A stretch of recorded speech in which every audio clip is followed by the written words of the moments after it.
আপনারা ফজলুর রহমানকে আপনারা কেন্দ্রীয়ভাবে আপনারা বহিষ্কার ঘোষণা পরিচয় দিয়ে দেখবেন যারা চাঁদাবাজি করতেছে, যারা দখলদারিত্ব করতেছে,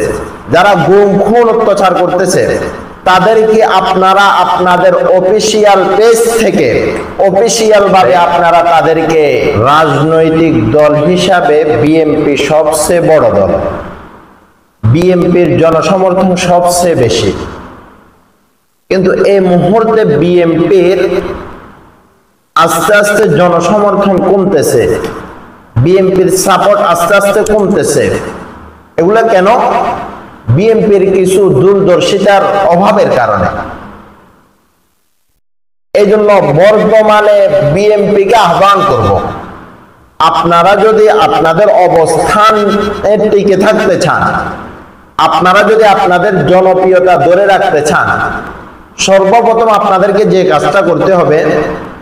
সেটা হবে যে সমস্ত বিএনপির পরিচয় দিয়ে যারা চাঁদাবাজি করতেছে, যারা দখলদারিত্ব করতেছে, যারা গুম খুন অত্যাচার করতেছে, তাদেরকে আপনারা আপনাদের অফিসিয়াল পেজ থেকে অফিসিয়াল ভাবে আপনারা তাদেরকে আপনাদের দল থেকে বহিষ্কার ঘোষণা করুন। আপনাদের যে নেতা বিএনপির ফজলুর রহমান যেভাবে অকথ্য ভাষায় আলেম ওলামাদের শানে কথাবার্তা বলতেছে,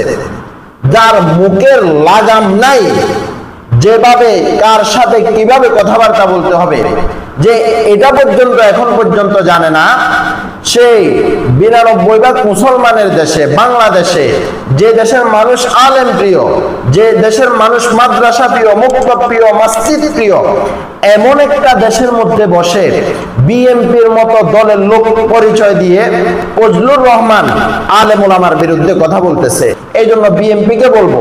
আপনারা যদি আপনাদের অবস্থানকে টিকে ধরে রাখতে চান, আপনাদের জনপ্রিয়তা বাড়াইতে চান, এই মুহূর্তে আপনাদের সবচেয়ে বড় করণীয় হচ্ছে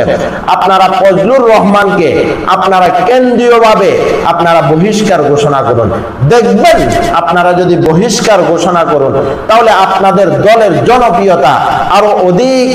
বেড়ে যাবে ইনশাআল্লাহ।